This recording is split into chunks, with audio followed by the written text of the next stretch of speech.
बरोबर आहे ना. रसिकांची जशी मागणी असेल तशी आम्हाला पुरवणी करावी लागते.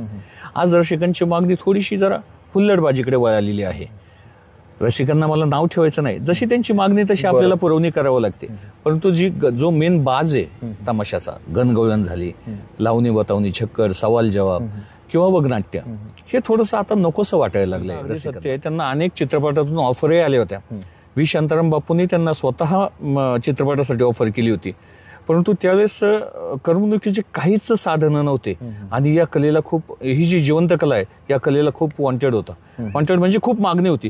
त्याच्यामुळे त्यांनी चित्रपटामध्ये जाऊन ते काहीतरी पडद्यावरती करण्यापेक्षा हे जे जिवंत कला, त्यांना जो प्रेक्षकांचा प्रतिसाद मिळत होता ऑन दी स्पॉट, ते त्यांना जास्त आवडत. मानाचा डोल मानाचा, याग रामाच्या बाणाचा ग याग रामाचा, तान्या सर्जा तू हा नाम जोडी, तान्या सर्जा तू हा नाम जोडी, तुला हवी तहाती गोडी माझ्या राजा. ग्रॅज्युएशन मी इंग्लिश मीडियममध्ये RPS ला होतं, म्हणजे राऊरी पब्लिक स्कूलला.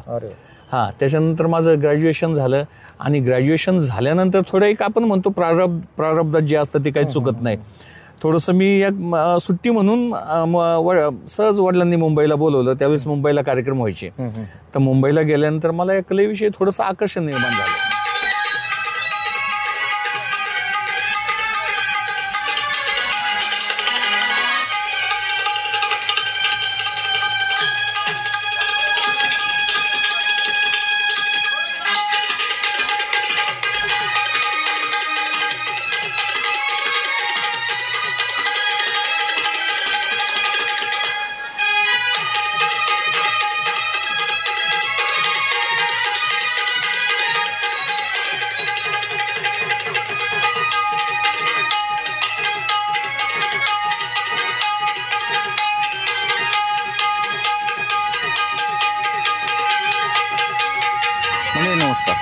तमाशाच्या पंढरीतून या विशेष मालिकेमध्ये आपण जाणून घेतोय महाराष्ट्रातील नामवंत फडमालकांच्या व्यथा आणि त्या तमाशात झालेले बदल.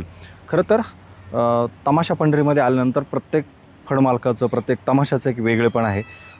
पण असाच एक तमाशा ज्याचं वेगळेपण अनेक वर्ष टिकून आहे. तमाशा म्हटलं की तमाशामध्ये गणगवळण, बतावणी, फार्स, वगनाट्य ह्या सगळे प्रकार आले. पण वगनाट्य ज्या माणसामुळं महाराष्ट्रभर आजही ओळखला जातो तो फड म्हणजेच माझ्या पाठीमागं आपण पाहू शकतोय चंद्रकांत ढवळपुरीकर लोकनाट्य तमाशा मंडळ, आणि अलीकडच्या काळामध्ये त्याला जोडून आलेलं नाव म्हणजे किरण कुमार ढवळपुरीकर. खरं तर चंद्रकांत ढवळपुरीकर हे जर नाव पाहिलं तर वग सम्राट, ज्यांची अनेक वगनाट्य गाजलेली आपण महाराष्ट्राने पाहिलेली आहेत यात्रा जत्रांमधून. नेमका ह्या तमाशाचा प्रवास कसा आहे हे सगळं जाणून घेणार.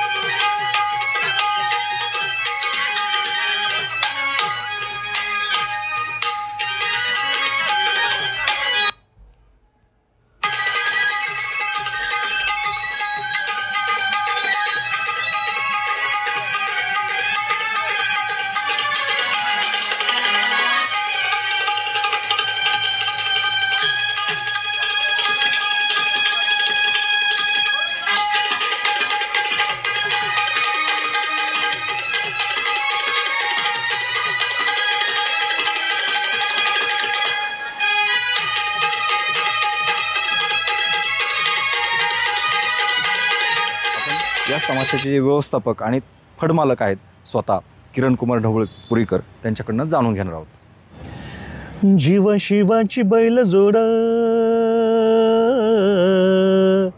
जाई बिगीन आपली पुढं, डौल मोराच्या मानाचा रे डौल मानाचा, याग रामाच्या बाणाचा ग याग रामाचा, तान्या सर्जा तू हा नाम जोडी, तान्या सर्जा तू हा नाम जोडी, तुला हवी तहाती गोडी माझ्या राजा रे, तुला हवी तहाती गोडी माझ्या सर्जा रे. नमस्कार. नमस्कार. खरं तर आपल्या सोबत आहेत किरण कुमार ढवळपुरीकर, आणि तमाशा म्हटलं की तमाशामध्ये किरण कुमार ढवळपुरीकर यांच्या ह्या गाण्याला मोठी पसंती असते. खरं तर हेच गाणं का आणि या तमाशाचा प्रवास काय सगळं जाणून घेणार आहे. महाराष्ट्रातल्या गावखेड्यामध्ये खरं तर तमाशाला पसंती असते आणि गावखेड्याची नाळ जोडलेली असते ती ग्रामीण भागातल्या बैलजोडी किंवा शेती रिलेटेड परंपरांना. आपण हा सगळा प्रवास जाणून घेणार आहे. किरण भाऊ, स्वागत आहे तुमचं. नमस्कार. खरं तर तमाशा पंढरीमध्ये वर्षानुवर्ष ह्या सगळ्या राहुट्या लागतात आणि त्यात एक नामांकित फडमालकाची राहुटी म्हणून आपली राहुटी, आपल्या वडिलांचं नाव जे महाराष्ट्रभर एकेकाळी गाजत होतं आणि आजही तेच फडाला नाव आहे, त्याला जोडून तुमचं नाव पुढे आलेलं आहे. अगदी अगदी. किती वर्षाचा सगळा हा प्रवास आहे? वडिलांचं तमाशातलं पदार्पण, त्याच्या आधी काही फॅमिली तमाशामध्ये होत्या का? कसा सगळा प्रवास आहे? थोडा पण मागं जाऊन हा सगळा प्रवास जाणून घेऊया. 1964 पासून वडिलांचं नाव बोर्डावरती आलं. 1964 पासून. त्या अगोदर ते तुकाराम खेडकर या लोकनाट्य तमाशा मंडळामध्ये काम करायचे. तुकाराम खेडकरमध्ये ते कलाकार म्हणून गेले. त्याआधी वडिलांनी लेबर कामही केलं. मग तो प्रवास त्यांचा लेबर कामापासून झाले तर त्यांना एक कलावंत होण्याचा फार मोठा छंद होता. छंद म्हणजे बघ एक आवड होती. ते पाहत होते. एक गणपतराव चव्हाण संविधानेकर म्हणून संविधानाचे कलावंत होते. ते त्यांना गुरुस्थानी मानायचे. म्हणजे त्यांना त्यांचं पाहून त्यांनी एक खलनायकाची भूमिका त्यांनी ती अंगामध्ये त्यांच्या संचारली आणि तिथून पुढे ते एक चांगले खलनायक म्हणून पूर्ण महाराष्ट्राला प्रख्यात झाले. वग सम्राट हे नाव कसं पुढे आलं आणि त्यांची ओळख कशी तयार झाली? म्हणजे त्यांनी किती साधारण हा प्रवास कसा होता? नाही, वग सम्राट म्हणजे पूर्वी वगनाट्य म्हणजे हा तमाशाचा केंद्रबिंदू होता. पूर्वी गणगवळण, लावणी, बतावणी, छक्कड, सवाल जवाब हे प्रकार व्हायचे. आणि त्याच्यामध्ये हे जे आपले हिंदी मराठी गाणे हे तुरळक काहीतरी गाणे नाच्या बरोबर असायचे. आणि त्यानंतर वगनाट्याचा प्रवास चालू व्हायचा. वगनाट्य कमीत कमी 3, 3:30, 4 म्हणजे पहाटे सूर्य उगेपर्यंत वगनाट्य चालायचे. त्यावेळेस धार्मिक, पौराणिक, सामाजिक, राजकीय, चालू धर्तीवरती आधारित असे अनेक वगनाट्य असायचे. त्यावेळेस सामाजिक आणि धार्मिक, पौराणिक या कथांना चांगलं म्हणजे प्रेक्षक प्रतिसाद द्यायचा. खरं तर तो कालावधीच असा होता स्वातंत्र्यानंतरचा किंवा स्वातंत्र्य आधीचा. गावखेड्यामध्ये कुठे प्रसिद्धीची माध्यमं नव्हती, करमणुकीची साधनं नव्हती आणि गावची जत्रा फक्त वर्षातून एकदा असते म्हणून तमाशाला खूप महत्व असायचं. आणि त्या तमाशामध्ये मग रात्रीचा प्रेक्षक संध्याकाळी ज्यावेळेस गणगवळणीच्या वेळेस बसायचा तो थेट सकाळी दिवस उजाडल्यानंतर घरी याचं वगनाट्य पाहून. अगदी. त्या काळातली कोणती अशी गाजलेली वगनाट्य होती जी आजही तुम्हाला आठवतात? अनेक वगनाट्य आहेत. जे वग सम्राट नाव जे बोर्डाला आहे ते अनेक वगनाट्य. कदाचित ते मी अपुरं पडेल मला सांगता मला एक थोडकी म्हणजे माहिती आहे.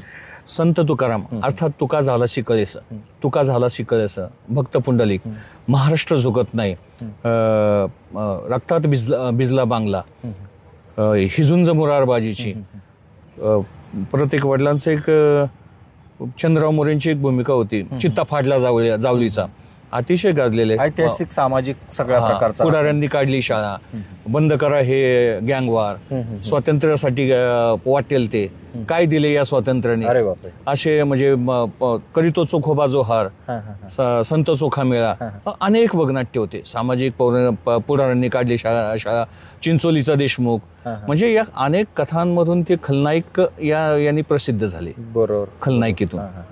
खरं तर दादांचा चेहरा म्हणजे मला नेहमी वाटतं, मी बऱ्याच ठिकाणी विचारणार पण होतो तुम्हाला, का आजही मराठी सिनेमातले जे काही कलाकार होते त्यांच्या चेहऱ्याशी जुळता मिळता होता. त्याबद्दल थोडं जाणून घ्यायचं. नाही, त्यांना तुम्ही बोलता अगदी सत्य आहे. त्यांना अनेक चित्रपटातून ऑफरही आल्या होत्या. व्ही शांताराम बापूंनी त्यांना स्वतः चित्रपटासाठी ऑफर केली होती. परंतु त्यावेळेस करमणुकीचे काहीच साधनं नव्हते आणि या कलेला खूप, ही जी जिवंत कला आहे या कलेला खूप वॉन्टेड होता. वॉन्टेड म्हणजे खूप मागणी होती. त्याच्यामुळे त्यांनी चित्रपटामध्ये जाऊन ते काहीतरी पडद्यावरती करण्यापेक्षा हे जे जिवंत कला त्यांना जो प्रेक्षकांचा प्रतिसाद मिळत होता ऑन दी स्पॉट ते त्यांना जास्त आवडत होतं. त्याच्यामुळे त्यांनी तिकडे पाठ फिरवली आणि ही जी कला आहे इथेच ते चालू राहील. मराठीतले चंद्रकांत आणि सूर्यकांत यांच्याशी पप्पांचा चेहरा थोडा मिळता जुळता. बरोबर. कधी त्याबद्दल तुम्हाला कोणी लोकांनी विचारलं पण असेल? अधिक वेळा. ते जे आहे ते आता ते फेट्यावरचा जे फोटो वगैरे पाहतात, अहो तुमचं तर ते कोल्हापूरचे चंद्रकांत सूर्यकांत यांचे, हो म्हणलं. अगदी राज कपूर साहेबांनी सुद्धा स्वर्गीय विठाबाईंना आणि वडिलांना म्हणजे त्यात अनेक कलावंत होते.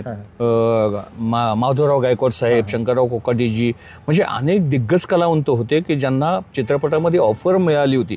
परंतु त्यांनी ती ऑफर धुडकावून लावून म्हणण्यापेक्षा थोडक्यात म्हणजे त्यावेळेस जिवंत कलेला खूप प्राधान्य होतं आणि त्याच्यामुळे त्यांनी तिकडे पाठ फिरून ही जिवंत कला त्यांना ऑन दी स्पॉट प्रेक्षकांचा प्रतिसाद मिळत होता. त्याच्यामुळे त्यांनी ही कला चालू ठेवली. वडील ज्यावेळेस तमाशामध्ये होते, तुम्ही तमाशा किंवा वडिलांचं नाव ऐकतच तुमचं लहानपण गेलं असेल. काय परिस्थिती होती त्या काळामध्ये घरगुती, साधारण घरातलं कोण कोण तमाशामध्ये होतं आणि तुम्हाला मग कशी आवड निर्माण झाली? नाही, घरातलं फक्त वडीलच होते. घरातलं चुलते वगैरे होते, चुलते वगैरे होते, परंतु घरातलं कोणीच नव्हतं. आई घरीच असायची. मी राहुरी पब्लिक स्कूलला कॉन्व्हेंटला होतो. राहुरी 1st to 10th माझं तिथं झाल्यानंतर ग्रॅज्युएशन माझं इकडं. म्हणजे वडिलांनी त्यावेळेस पण तुमच्या शिक्षणाला जास्त महत्व दिलं. बरोबर आहे. त्यांची इच्छाच नव्हती मी या कलेमध्ये. वास्तविकता या माते सरस्वती मातेने वरद हस्त आपल्या शिरावरती आजही मी खूप समाधानी आहे. परंतु त्यांची इच्छा नव्हती. त्यांना माहिती होतं का थोडंसं कालांतराने या कलेला थोडंसं लोक पावत चाललेली आहे असं. तर आपल्या मुलाने शिकावं, त्यांनी शिकावं, काहीतरी एक वेल सेट व्हावं, क्वालिफाईड व्हावं. आणि माझं पूर्ण ग्रॅज्युएशन मी इंग्लिश मिडियममध्ये RPSला होतं, म्हणजे राहुरी पब्लिक स्कूलला. त्याच्यानंतर माझं ग्रॅज्युएशन झालं आणि ग्रॅज्युएशन झाल्यानंतर थोडं एक आपण म्हणतो प्रारब्धात जे असतं ते काही चुकत नाही. थोडंसं मी एक सुट्टी म्हणून सहज वडिलांनी मुंबईला बोलवलं. त्यावेळेस मुंबईला कार्यक्रम व्हायचे. तर मुंबईला गेल्यानंतर मला या कलेविषयी थोडंसं आकर्षण निर्माण झालं.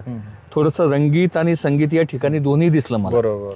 रंगीत म्हणजे वेशभूषा वगैरे करायचे, म्हणजे वेशभूषा केशभूषा सगळं जे काय असायचं, चेहऱ्यावरती रंग म्हणजे मेकअप असायचा. तर तो थोडंसं ते आकर्षण निर्माण झालं मला या इथे.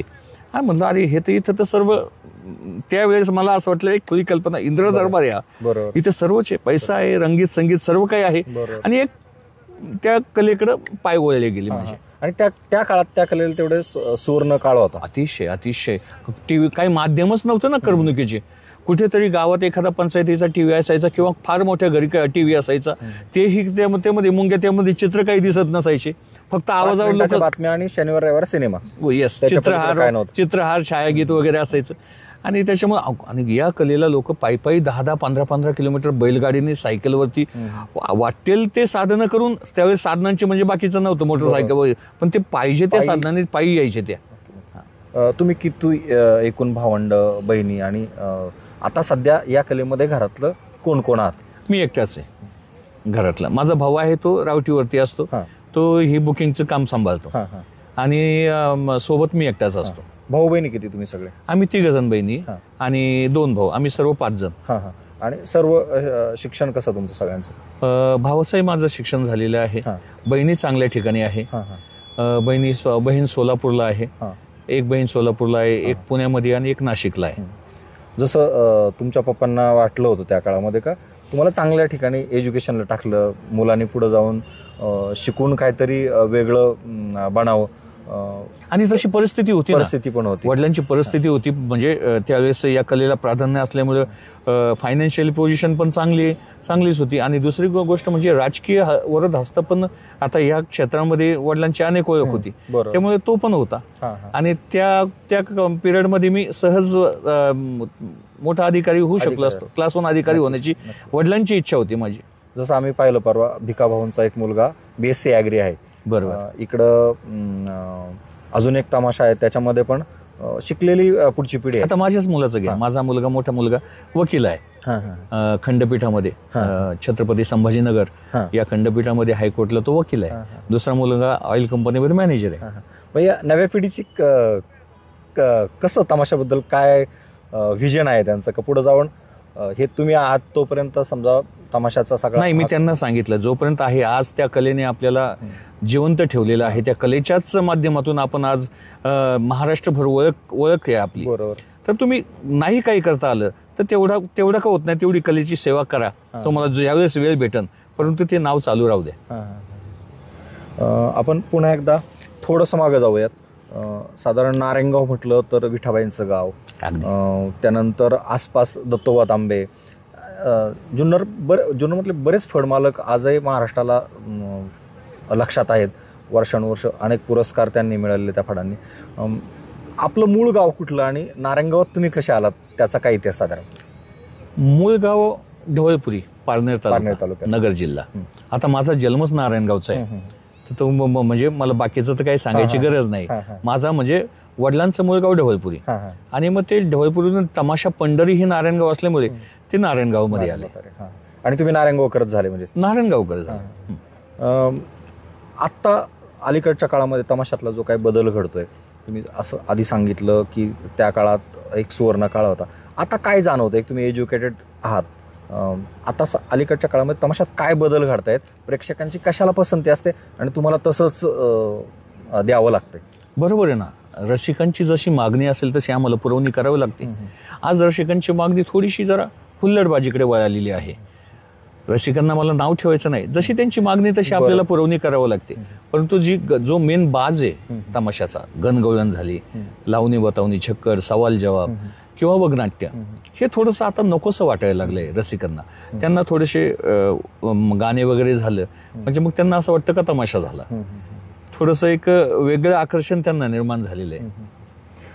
तुमचं आता ह्या सध्या जो तमाशा आहे आपला, त्यात योगदान कसं असतं, काय तुम्ही काय काय करता, म्हणजे प्रेक्षकांना काय काय पाहायला आवडतं तुमच्याकडनं? मी या रंगमंचावरती सर्वच काही करतो. मी सिंगिंग करतो, मी वगनाट्यात काम करतो, मी सोंगारपण करतो, मी समय नृत्य केलेलं आहे. अरे वा, म्हणजे मी ऑलराऊंडर आहे. ऑलराऊंडर. हो. जर तमाशा वेगळ्या भावानी, तुमच्या दुसऱ्या भावाने तमाशाकडे लक्ष दिलं असतं, तुम्ही एज्युकेशन करून तुमचं पूर्ण झालं होतं, तर तुम्ही कुठल्या क्षेत्रामध्ये असते जर तमाशात नसते तर, आणि काय आवडलं असतं तुम्हाला? वडिलांची इच्छा त्यावेळेस मला क्लास 1 अधिकारी बनवण्याची होती आणि PSI साठी माझं सिलेक्शनही झालं होतं माझं हे झाल्यानंतर. परंतु आता मी थोड्या वेळापूर्वी तुम्हाला सांगितलं, जशी प्रारब्धात असेल ते चुकणार नाही. म्हणजे महाराष्ट्र आणि पोलीस दलामध्ये तुम्हाला पाहिलं असतं आणि तुमची पर्सनॅलिटी पण तशी आहे. एक सिनियर अधिकारी म्हणून आज आम्ही तुम्हाला पाहिलं असतं. नक्कीच. तरी पण ती खंत मनात कधी राहिली असेल का, आपलं राहिलं बाबा? नाही, नक्कीच. खंत म्हणजे अशी की वडिलांची जी इच्छा होती ती मी पूर्ण करू शकलो नाही. मला या कलेने भरपूर दिले, खूप दिले, मी समाधानी आहे आता. खंत बाकी नाही, परंतु खंत एवढीच की मी वडिलांची इच्छा पूर्ण करू शकलो नाही. या कलेच्या माध्यमातून मला खूप काही मिळालंय, मी समाधानी आहे. नक्कीच. म्हणजे अनेक कलाकार आपापल्या क्षेत्रामध्ये समाधानी असतात, तुम्ही सुद्धा समाधानी आहात. मला अजून एक थोडं पुढेच, ह्यावेळेस वेगळेपण आपलं काय आहे तमाशाचं? काय काय तमाशामध्ये आपण सध्या किती संच आहे, किती कलाकार आहेत आणि काय वेगळं आहे? वगनाट्य वगैरे काय? वगनाट्य आता चालू धर्तीवरती चाललेलं आहे बसवण्याचं. आता थोडासा छावा, ऐतिहासिक या गोष्टीला मला थोडंसं कल द्यावा असं वाटतं. कारण मी पाहिलं छावा चित्रपटाला खूप मागणी आहे आणि चांगला प्रतिसाद आहे. एक टायटल बसवण्याचा आणि एक ऐतिहासिक काहीतरी करावं, परंतु वगनाट्याला ती दाद मिळेल, कारण चित्रपट वेगळा आणि आपलं रंगमंच वेगळा. कारण इतका जो त्या ऐतिहासिक खेळाला खर्च खूप येतो, ड्रेपरीपासून तर संपूर्ण सगळ्याच गोष्टींचा खर्च येतो. मग ते एक विषय चाललं किंवा मग चालू धर्तीवरती आधारित काहीतरी एक विनोदी किंवा मग कौटुंबिक कथानक बसवणार. काय अजून एक प्रश्न असा की आपण पाहतोय मधल्या काळात तमाशाला सावकारकीचं ग्रहण लागलं, महामंडळ अस्तित्वात यायला पण होतं, अनेक वर्षापासूनची मागणी होती, ते अस्तित्व आलेलं नाही. एक एज्युकेटेड फडमालक म्हणून तुम्हाला शासनाकडनं काय अपेक्षा आहेत, काय होणं गरजेचं तर ही कला टिकून राहील पुढच्या काळामध्ये? नक्कीच, अतिशय छान प्रश्न तुम्ही हे केला, उत्पन्न केला. आमची मागणी शासनाकडून एवढीच होईल आहे, स्वर्गीय विठाबाईजी नारायणगावकर या नावाने महाविकास मंडळ या ठिकाणी स्थापित व्हावं, म्हणजे त्या ठिकाणी सर्व कलावंताला न्याय मिळेल. बरोबर. आमची तेवढी एक मागणी आहे का त्या नावाने जर या नारायणगावमध्ये झालं तर मग आम्हाला कुठेतरी एक जागा मिळेल. नाही तर प्रत्येक वर्षी आपल्या गावचे सरपंच साहेब सन्माननीय बाबूभाऊ पाटे यांनी आम्हाला खूप साथ दिली. मग त्या ठिकाणी जागेसाठी असो, या ठिकाणी लाईट वीज निर्मिती म्हणजे वीज देण्याचं काम असो, किंवा मग टॉयलेटच्या गाडी वगैरे, यांनी सर्व काही आपल्याला पुरवलेलं. पण प्रत्येक वेळेस आमची या ठिकाणी उचलबांगडी होती का बा ही जागा असेल, या ठिकाणी कन्स्ट्रक्शन झालं, पुढच्या वर्षी दुसरी जागा, तिसऱ्या वर्षी तिसरी जागा. मग ती येणाऱ्या यांना जे बुकिंगसाठी येणारे गावकरी असतात त्यांना अडचण होती, नेमकी जायचं कोणत्या ठिकाणी. तेव्हा आम्ही आमचे आदरणीय बाबूभाऊ यांना मागणी केली, संतोष नाना खैरे यांनाही सांगितलं, आणि आपले लाडके आमदार शरद सोनवणे दादांनाही सांगितलं. त्याच्या तत्पूर्वी आम्ही अतुल शेठलाही सांगितलं होतं का बघ कुठेतरी आम्हाला एक कायमस्वरूपी जागा असावी की जेणेकरून आमची उचलबांगडी होणार नाही. तर त्यांनी ते प्रस्ताव पुढे मांडलेला आहे, तर आशा आहे ते लवकर मिळावं. आर्थिक बाबीचं सुद्धा म्हणजे जसं की मी म्हटलं एखादी पतसंस्था असावी यासाठी सुद्धा काही प्रयत्न झालेत का किंवा शासन दरबारी आपण काय मांडले का? शासन दरबारी आम्ही आमचा मानधनाचा प्रश्न जो होता तर तो मांडलेला आहे आणि शासनाने ते जवळजवळ 2700 मानधन होतं ते 5000 केलेलं आहे. परंतु थोडंसं आता आपण म्हणतो आशा सुटत नाही माणसाला, बरोबर. तर थोडंसं विनंती अशी होती का जर ते त्याच्यात आणखी थोडी वाढ झाली तर बरं होईल. दुसरी गोष्ट आम्हाला जे पॅकेज मिळत होतं म्हणजे अनुदान मिळत होतं ते बरेच वर्ष बंद झालेलं आहे. ते काम मिळावं, पुन्हा चालू व्हावं. कारण ही जी लोककला आता लोक पावत चाललेली आहे, थोडंसं कलावंताला त्याच्यातून ऊर्जा मिळेल. ती जर साथ आम्हाला मिळाली शासनाकडून तर. जुने पप्पांच्या वयाचे अनेक कलाकार आज शेवटच्या घटका आपण म्हणतोय मोजताय, त्यांना बऱ्याच जणांना मानधन मिळत नाहीये. असे किती कलाकार अलीकडच्या काळामध्ये असतील, तुमच्याशी पण संपर्क साधत असतील किंवा हे कलेपासून ते दूर पण असतील, तर अशा कलाकारांना सुद्धा शासनाने काहीतरी लक्ष देणं गरजेचं आहे? नक्कीच देणं गरजेचं आहे. परंतु शासनाने हेही सांगितलं होतं, जिल्हेवाईज त्यांनी प्रत्येकाला सांगितलं होतं की तुम्ही त्या ठिकाणी जमा करा. आणि खरोखर अगदी तुम्ही उपस्थित केलेला प्रश्न अगदी योग्य आहे की जे खरे कलावंत आहेत का जे आता म्हणजे शेवटच्या घटकांना आहेत का त्यांना अजून मानधन चालू नाही, ती एक खंत आहे का त्यांचं मानधन या घटकाला तरी त्यांना ते आनंद मिळावा का पण त्यांनी कुठं मजबूर होऊ नये कुणापुढे.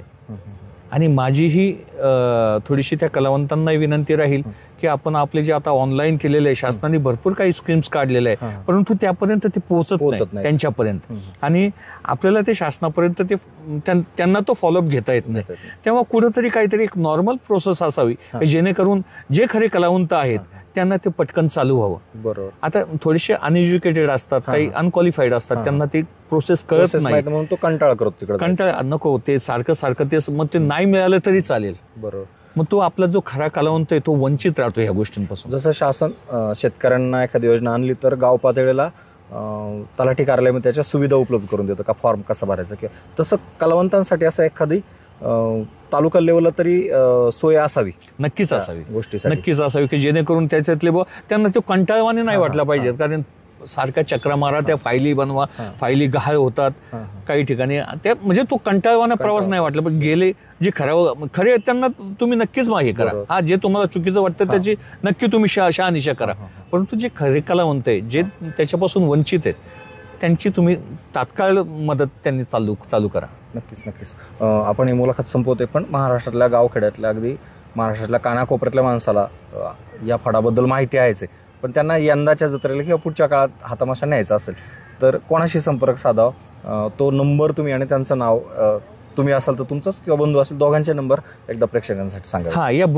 या ठिकाणी नारायणगावला बुकिंगसाठी आमचे धाकटे बंधू संतोष शेट्टी ढवळपुरीकर या ठिकाणी असतात. त्यांचा नंबर 9665 170 421 आहे.